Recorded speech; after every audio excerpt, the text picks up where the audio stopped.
I mean, if you know, you know. But this show is proving that you don't fuck with the Harkonnens. Here are my immediate thoughts on episode 3 of Dune Prophecy.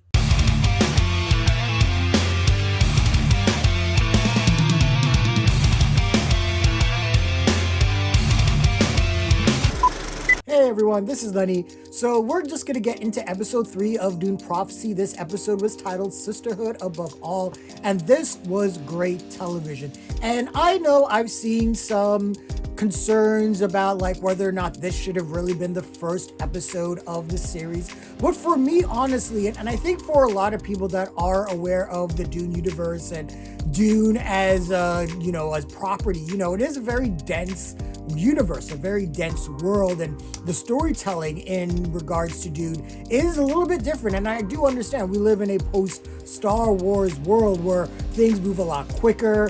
The action sequences when it comes to the space battles are a lot more exciting.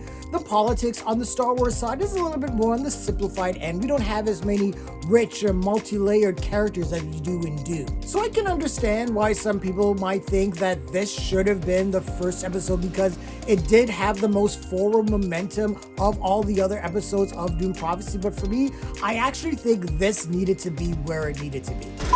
Last time on Dune Prophecy, we realized that Desmond Hart, the soldier for Emperor Carino, was swallowed by a sandworm and was given some sort of gifts and properties. And that also includes him not being susceptible to the voice when Valya Harkonnen used it on him. At the same time, we are seeing Emperor Carino use Desmond Hart as a weapon against his enemies. He turned him against the Duke, who was threatening his entire family. Burn the dude from the inside out. I don't think that guy's going to be a threat anymore. Speaking of threats to Carino, we found out that Kieran Atreides, the swordsman for Carino and the love interest of Princess Inez, actually is part of a rebel cell. But it seems like he is already being knocked out by someone who is acting as part of the rebel cell, but she is actually undercover for the Sisterhood. And back at the Sisterhood, we had Tula and Layla was engaged in the agony, but she got trapped there and apparently killed by her own grandmother, Doretta, as revenge for her own murder by Valya a long time ago. So there is a lot already happening, so let's just get into this episode. Just as a reminder, this is a spoiler review and recap, so unless you have already seen episode 3 of Dune Prophecy, I suggest for you to go back, watch that, and come back here because we got a lot of shit to talk about.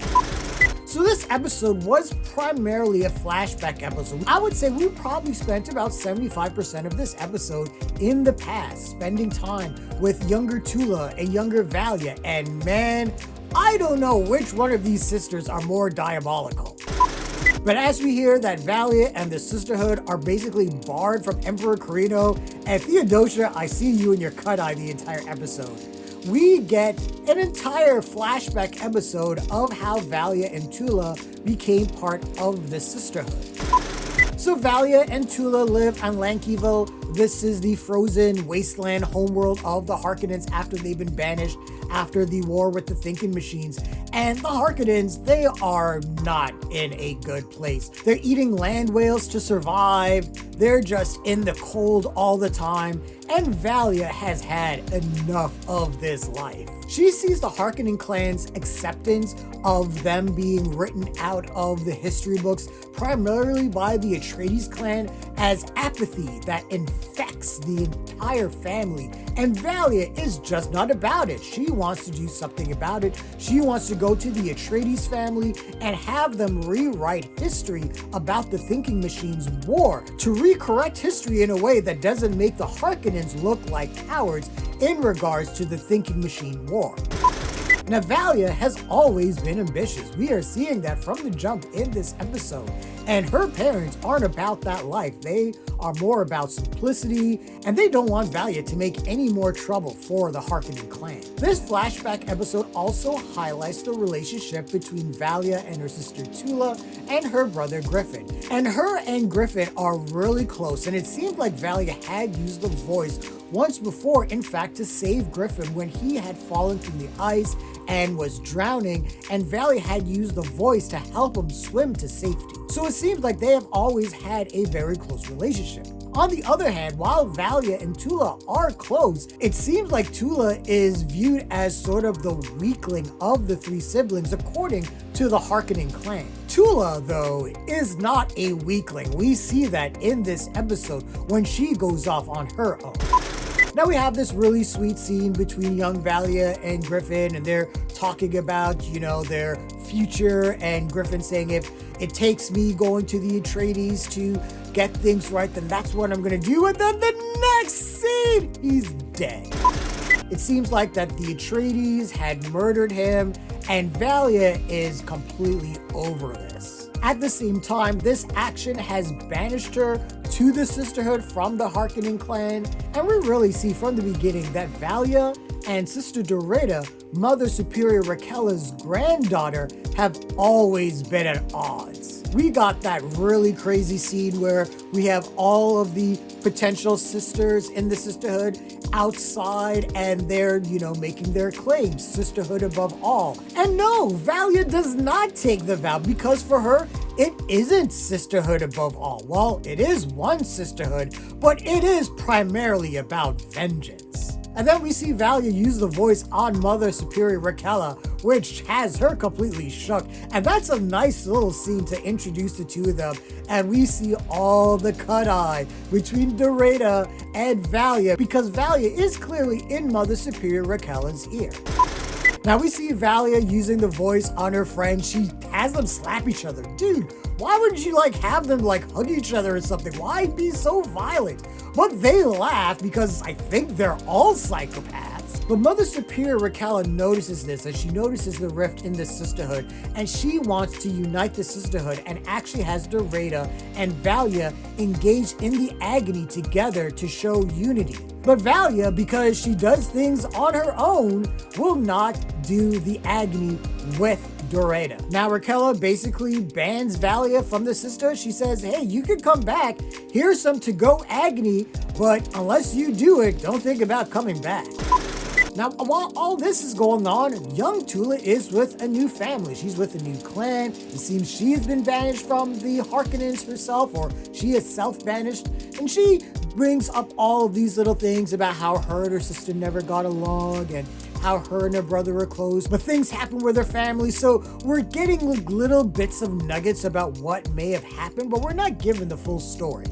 At the same time, we're seeing Tula work with this clan. She's taking out pouches of poison from a particular animal, and she's talking about how, strength isn't all about what you see, but sometimes strength is hidden in the smallest things.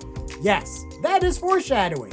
And Tula is in love with one of the really strapping individuals that is part of this clan, and it seems like that they do have a genuine love affair, and it seems sweet, and Tula just seems so lovable, and she just seems so innocent. And then we find out as these two are getting their brains fucked, that this is the Atreides clan, and Tula is playing the longest of long games. She has infiltrated the Atreides clan that killed her brother, and man. And this dude, the night before, asked to marry Tula. He's like, I don't care if I've known you only a few months. I know all I need to know about you.